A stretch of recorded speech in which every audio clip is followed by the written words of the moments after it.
is very, very important for teenagers more than any other age group. When somebody becomes a teenager, his friends are the world to him. His friends is more important to his friends and even to his parents. That's why there's this issue of peer pressure. So I'm just trying to give you the background of how these changes can affect them. Then I talk about the emotional one, even spiritually. Discover that our teenagers, they now begin to question because of their mental capacity. Now they can question things. So they may begin to question their Christian faith. They will not just accept things the way children accept things. For example, children can easily be deceived. Is it not so? When I was a child, my mother, when we asked my mom, I said, why is the sky white? Some part white, some part blue. She said the white part is rice, the other one is stew. And we believe. Or when a child tooth is removed, I say, if you don't plant this tooth, something will happen to you. So they will carefully go and dig the ground, and then they believe you. They tell that to you, they will believe you. He will question you. So some of them begin to question their Christian faith, and some of them may backslide. So this is why you should even get closer to the teenager and the spirit. So these are some of the things that affect teenagers that make their counseling to be a bit different. Then they are still searching for identity and meaning. Please write that, that's very important. Teenagers are still searching for identity and meaning in life. So who am I? Who am I? Where do I fit into the society? They are still searching for identity and meaning. Then they also crave for independence. They are still searching for identity and meaning. They also crave for independence. They also crave for independence and can become rebellious and impulsive. They also crave for independence and can become rebellious and impulsive. They crave for independence. So you need to understand that too. It's very important. When you are dealing with teenagers, to understand that they crave for independence. They begin to know, I'm a separate identity from my parents. I can do things of my own. They begin to ask for their rights and things like that. So you need to treat them with greater respect than with children. You do with children. You need to treat them with greater respect. Don't do the same method of discipline and things like that. Then they can also become rebellious. They want to show you. You can't tell me what to do. I'm a different person from you. I'm not that child to tell things. If you understand this, you also help you to cope better with them. So I'm not giving you a brief background to make you understand why teenage. Okay, then just write this down. Teens' brains and bodies are still developing. Their brains and bodies are still developing. Though they resemble adults, their brains and bodies are still developing. Though they resemble adults and often expected to act like adults, their bodies and brains are still developing. Though they are often expected to act like adults. What do we look at time? Okay. Let's look at the challenges that this their age will bring. Okay, generally, can I go? Hope I'm going too fast. Okay, generally, unlike adults, teens need counseling that addresses their developmental stage. Teens need counseling or that is in line with their developmental stage. Teens need counseling that addresses their developmental stage. So you need to understand that it's not an adult I'm talking to, I'm dealing with. It's a teen I'm dealing with. Can I go on? Can I go on? I said teens need a counseling that addresses their developmental stage. According to developmental psychologists,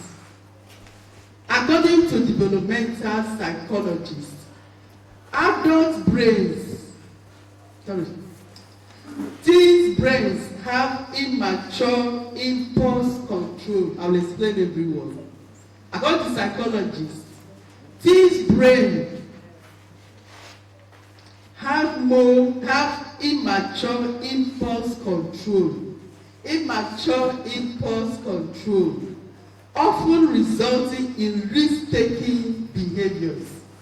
They have immature impulse control, often resulting in risk-taking behaviors. They have immature impulse control. What does that mean? Many of the time they behave by impulse. What their mind tells them to do, they will do it. Is that clear?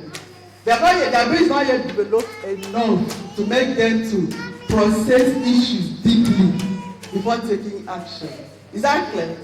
When you say somebody is impulsive, it means the person acts according to whatever occurs to him at a particular time. He has not processed deeply the issues involved before taking a decision. Is that clear? After I have word in my hand, even though she's no longer a teenager, but she still behaves a lot by impulse. If something occurs, I should just do it. If she has money, she wants to meet the needs of everybody in the house. Instead of telling her, how much do you have now? This thing that you want to do, the money is not enough. She doesn't think much before taking action. And it's something I've been worried about. So many teenagers are like that. They have immature impulse control. They don't do. That's why they can also be irrational. And they can take a lot of risks. No teenagers take a lot of risks. If I want to say a young man driving a motor, like, very top speed. And that's even with cars, very top speed. They don't talk, I might have an accident too. Something can go wrong. So they take a lot of risks. They behave a lot by impulse. That brain, that part of their brain that thinks deeply before taking action is not yet fully developed. Is that clear? So that's why you need to have more patience with them. You need a lot of time when you are counseling. You need to make them to process the issues, help them to process the issues that are taking place. I thought they can even do something wrong. They don't understand why you are angry with them. They're not thought deeply about the issue. You are the one, always you are the one that is to blame, not them. You are the one that does not understand them. You don't understand them. You are the one that's being wicked, not them. It's because of this. So they can also be very foolish. And they can also be very foolish and unrealistic. They will not ever agree that they are foolish. They can also be very foolish. My father used to say that young people think that adults are foolish. But adults know that young people are foolish. Young people just think, but adults know. Because you have been through experiences. That's why we say that the African proverb says, what a man, an elder can see sitting down, a young person needs to climb a tree before it. They don't even see it. You know when I used that proverb, one of my daughters, she told me that they will Google it and get the answer.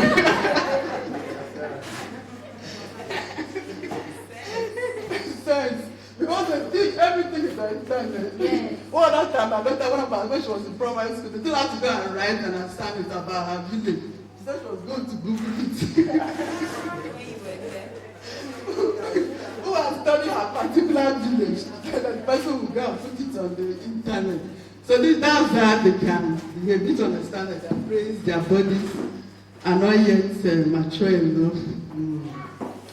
And then the issues that involve that need frequent counseling that makes it different from that of the adult. They are contending a lot with issues such as sex, drugs, cults, craze for wealth. Such as sex, drugs, cults, craze for wealth. Many of this is not what would concern adults. Sex, drugs, cults, craze for wealth. You have heard about Yahoo. He did the way about 17 or 15-year-old killing friend murder for ritual purpose. That's the craze of this age. And many other issues that come up in the world now. Like this issue of gay, that the whites are trying to force down in our throats and things like that. So they are contending with so many social issues. Before they were contending with them, now it's worse. They need our attention a lot. And appearances and self-image. You know how all this television and this film have idolized appearance. Sexy, every time sexy body, this and that. In fact, made up, especially the girls, they want to look sexy, have very long hair, buy attachment that is 50 or 50 naira to be like others, use bleaching cream and things like that. So these are some of the issues that bother teenagers. In our own as adults, do these issues really bother us? A bit, but not as much as them. I still have some young girls here. Okay, so we have looked at the issue of it. So in counseling then, let me look at peculiar ways of counseling teenagers. May not be peculiar, but also this also can also apply to adults. How to counsel teenagers. 1, realize that they have a short attention span. Teenagers, just like children, though they might be a bit better than children, they have a short attention span. So don't make any session too long. If you make it too long, they'll get bored. Exactly. That's why even in churches, I see some people ministering to teens and they will use more than 50 minutes, 40 minutes. It's not right. At most 1 hour. So it's not right to make your administration very long. And then even in houses, women doing family devotion, many teens complain that their father made devotion too long, boring. So, okay, thank you. That's my idea of 1 point I wanted to make. Then, so when you're counseling or ministering to teenagers, you need to use more creativity. Use more creativity. Creativity. That's think of ways to make it interesting. Use more creativity. Personal stories, that's what I've told you now, but that's stories that you know about. Personal stories. You can think that thing that happened to me when they are age, can sympathize with them. I had this problem when I was a teenager, but I was able to overcome. So you too can overcome it. So humor, if you can add that would be helpful. So what have I said? Recognize that the attention span is short, so don't make any session with them too long. Then use creativity, personal stories, and humor, if possible. This will help to keep their attention.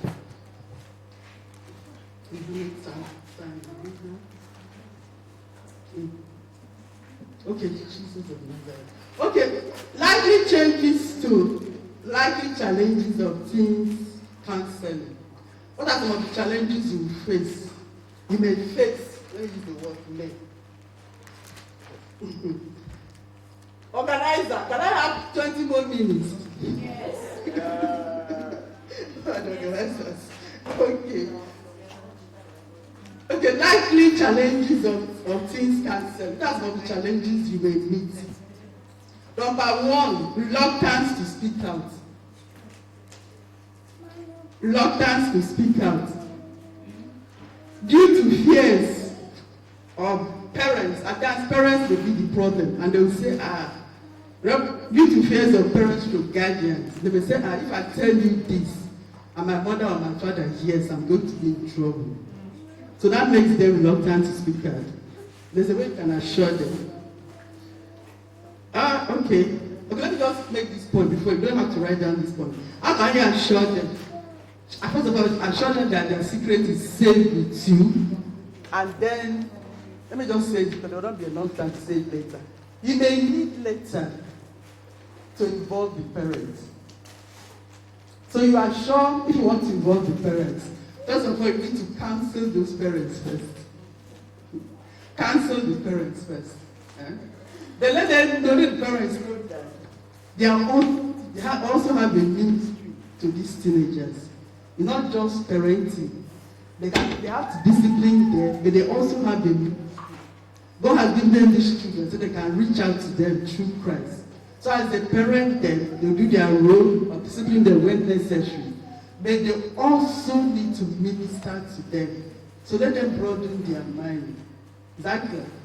So parents are also very important. You also need to involve them most of the time. So at times, they may be the problem. And secondly, you need them to help the teenager. The parent spends more time with the teenager than you. So you need them.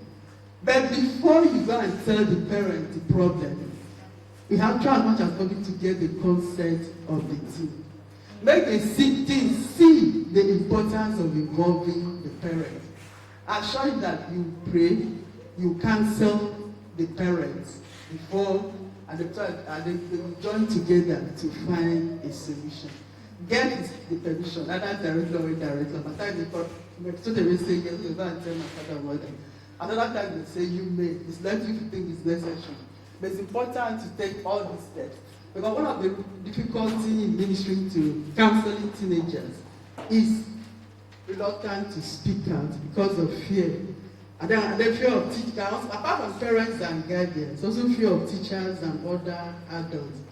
Let's say a lecturer is involved in school, a teacher, or in the secondary school, may be afraid that if the person knows it's finished, but God will give you wisdom to handle such situations.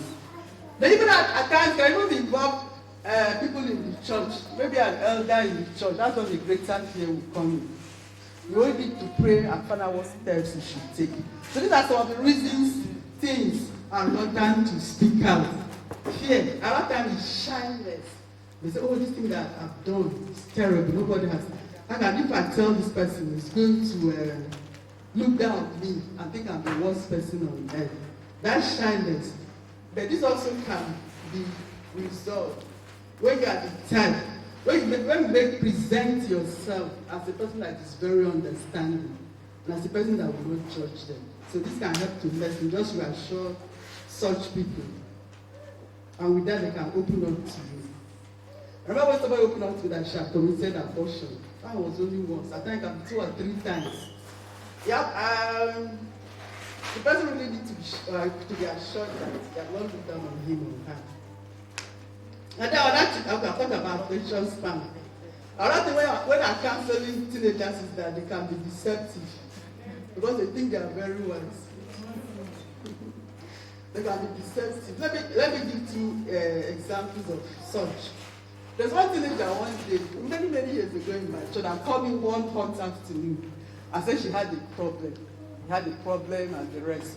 So I said, okay, I think I eventually said, okay, let's meet in church and talk. So we met in church. The person had just finished secondary school. She told me that she dreamt 3 times of one girl that God wants him to marry. And that he even told his father, and his father agreed. So I was asking questions. I said, okay, good thing, but if you marry, how will you going to take care of this your wife? And other things like that. Then finally, he told me, do you know who the person is? One of my daughters.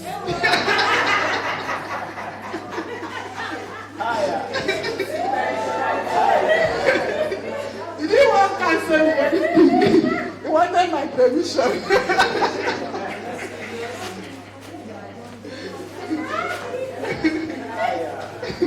So they can be very deceptive. So if I counseling, they just open your antenna and white. Let God give you the grace to know where this person is coming from. That one can notice out of my children, the second one, was very close to a boy. So when I was talking to her, I said, talk about it. He said the boy is not her boyfriend. I said, but you see a boy? Yes. You see your friend? Yes, he's your boyfriend. No, it's not my boyfriend. So we're not just understanding each other. So that's just an example to show the differences, the way that we can view things and the way that teenagers can view things. Okay, we have talked about their being deceptive, so you need to be very understanding. So to round up, what's really the significance of teens counseling? What's the significance? The significance of teens counseling.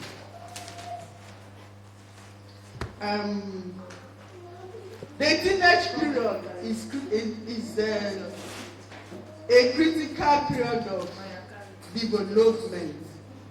It's a critical period of development that requires the commitment of parents, guardians, government, and society to guide them. A critical period of development that require the commitment of parents, guardians, government, and society to guide them. They need a lot of help to guide them. It's a critical period of character development. Critical period of character development.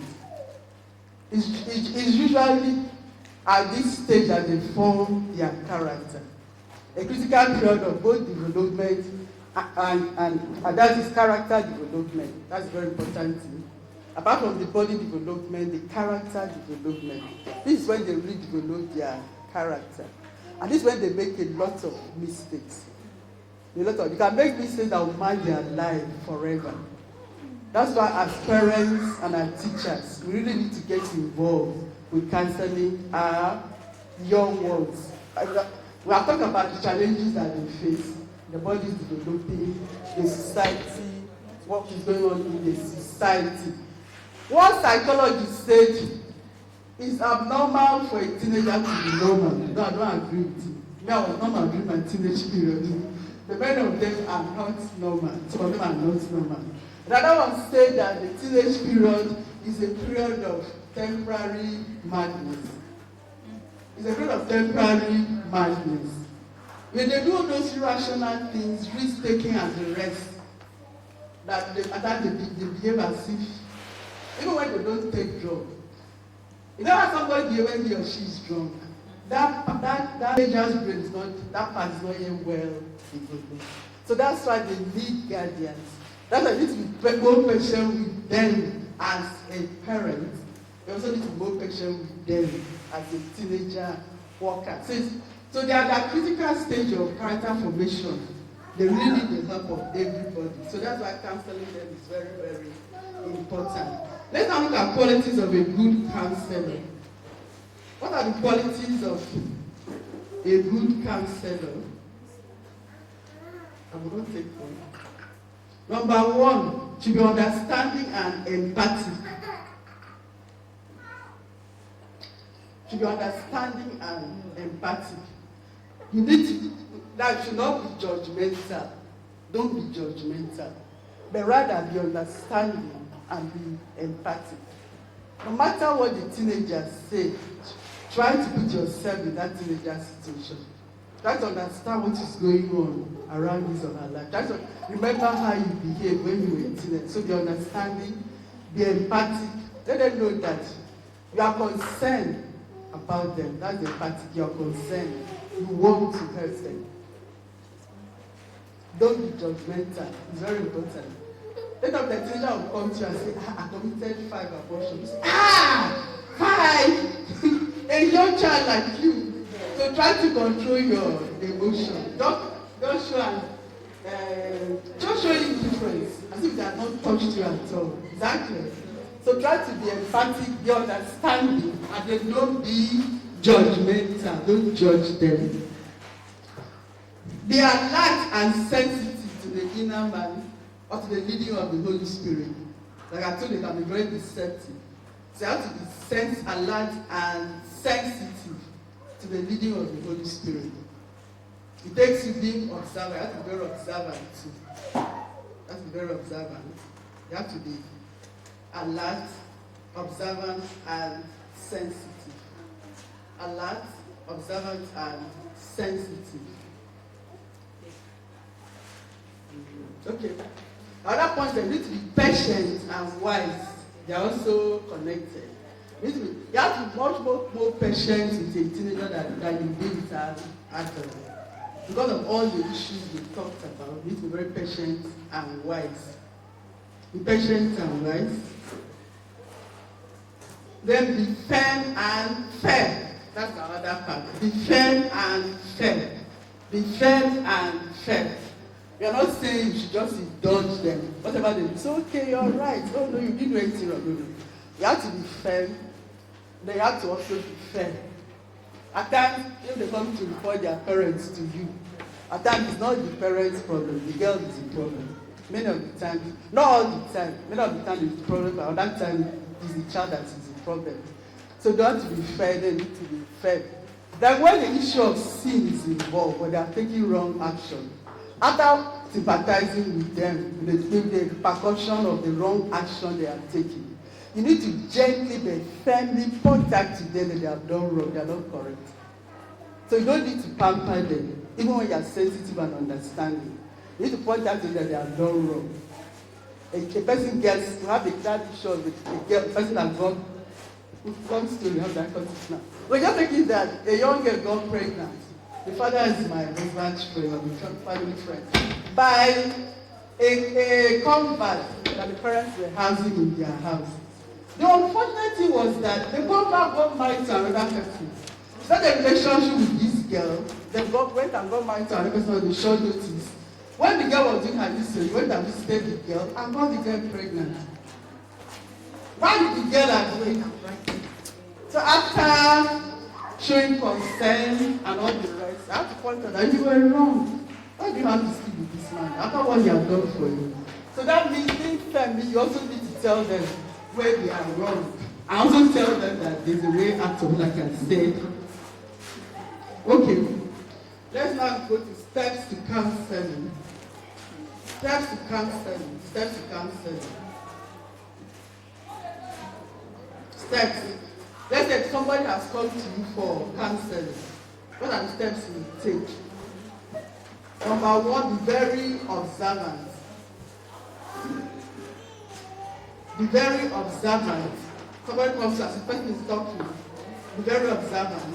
And then listen deeply to what your mind is telling you. Very, very, very important.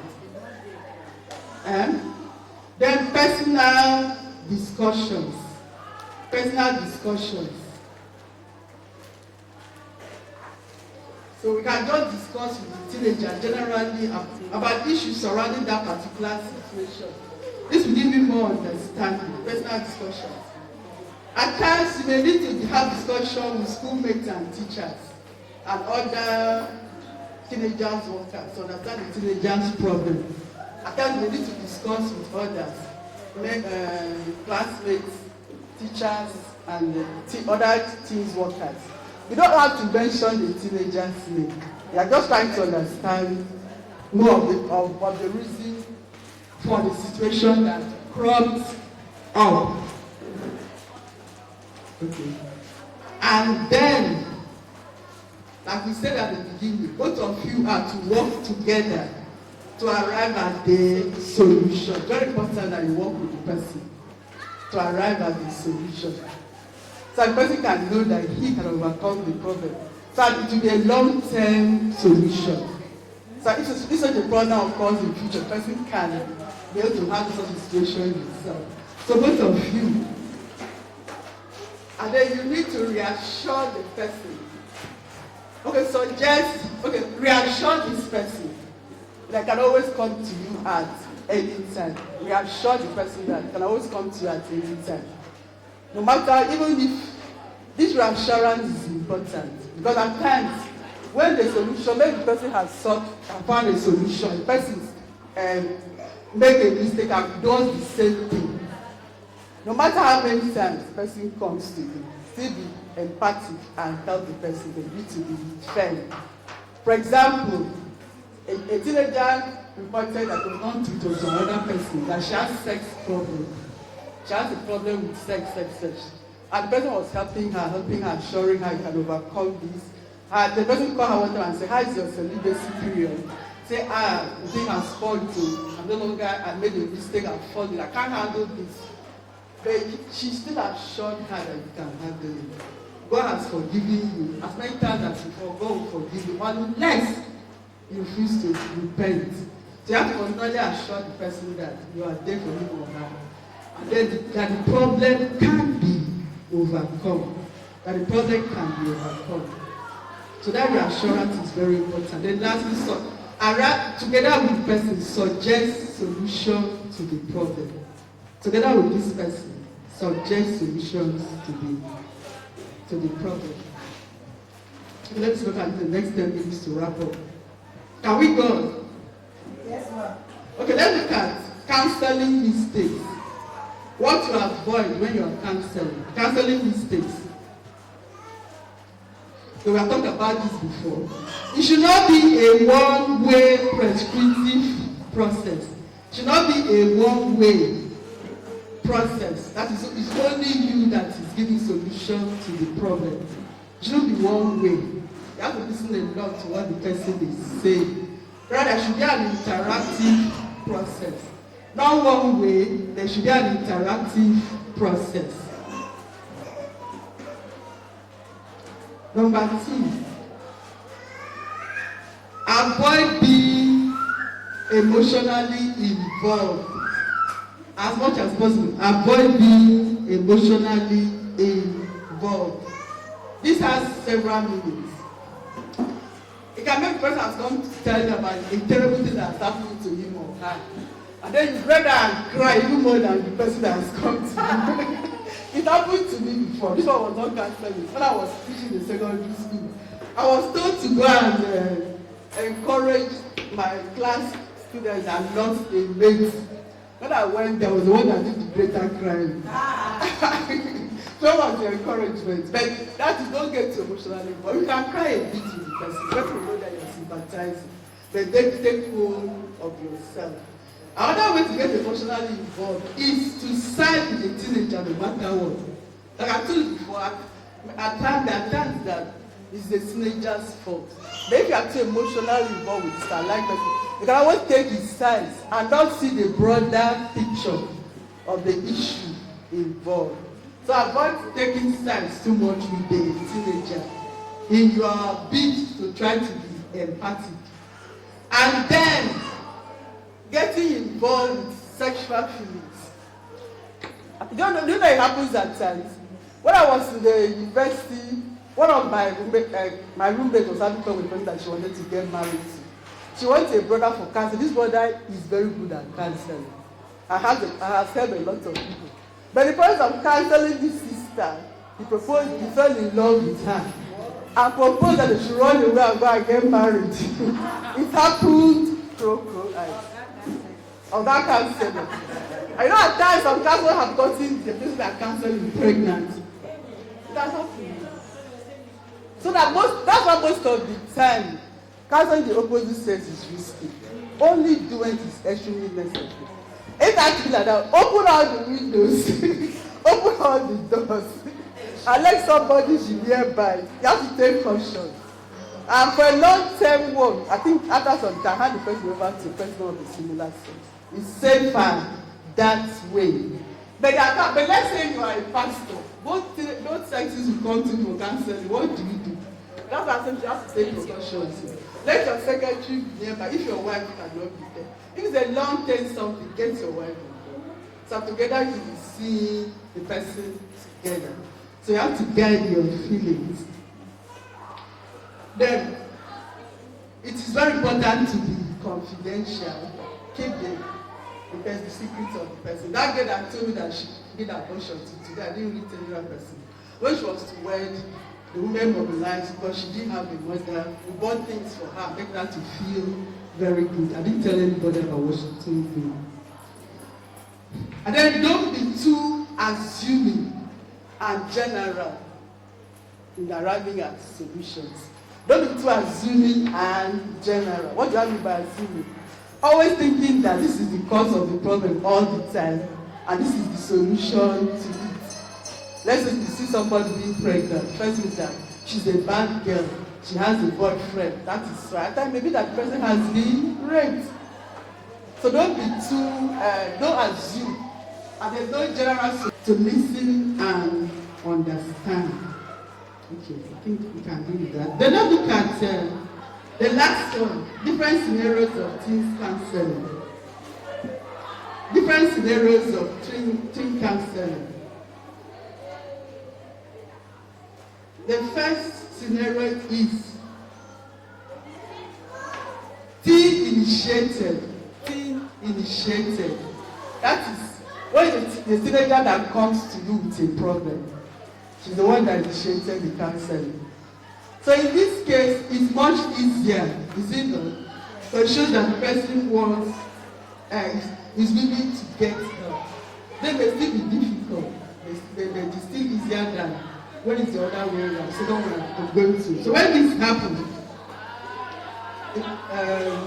like I said, you don't need too much effort to water the ground.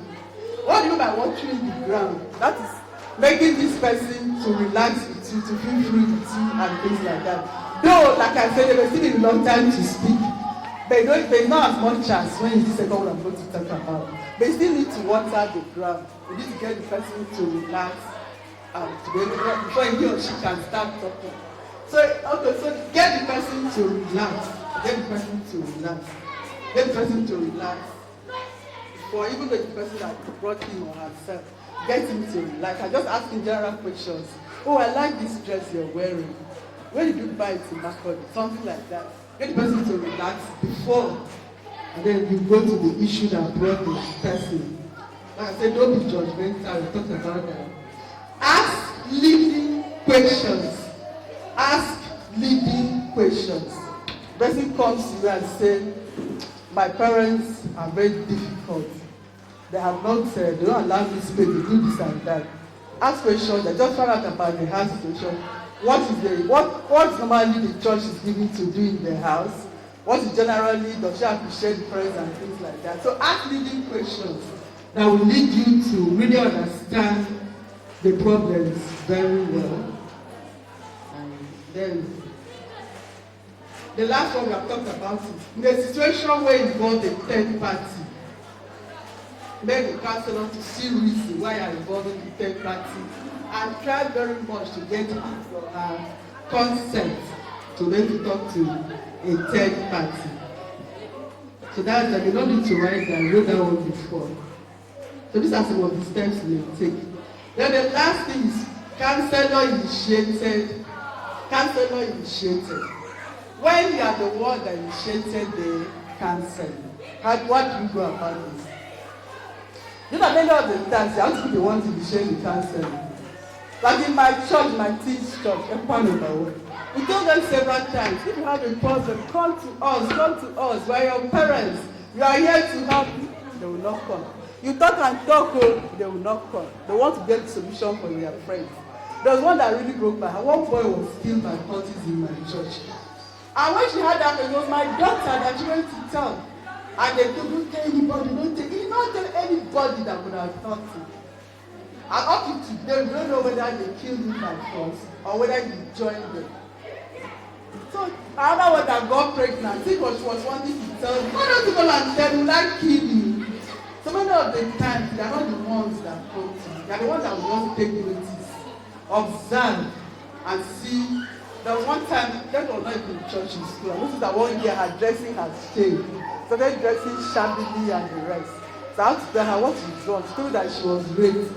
Though she kind of caused it was the boy she was friends. She wanted to marry my own. She went to the boy's side. The boy used to go and jump her. It was raining. The boy found this how dangerous it is. She had to spend the night in the boy's side. And then you know what happened. So many of the time, observe your young ones, observe your children. Notice that they are withdrawn. Notice that they are losing interest in many things. Notice, be very, very observant. And then you initiate the counseling. So when you are the one that initiated the counseling, okay, you have to water, put in a lot of effort to water the ground in order to get friendly with them or to get acquainted with them. Make a lot of effort. Some of them can be meek, some are arrogant, even in their problems. So you have to make a lot of effort to water the ground, to get friendly with them. Like notice that somebody is dressing her friends and showing. The first thing you should know is that why are you dressing this way? Don't you know that they are causing problems to the opposite sex? So you need to water the ground, befriend the person. But I even my dressing, this auntie or this woman still loves me. How are you? Do you have a body? Just show interest in the person. Get close to the person before you do anything. So you need to do a lot of work. You remember the story of Jesus and the woman at the well. This was a prostitute. Did Jesus go to that and say, you are a prostitute, you are a sinner, you will die? Jesus went round and round, and then the issue came out. So that's the kind of method we should use. That we don't go straight to the point. Okay, I think these are the major points I need to make. So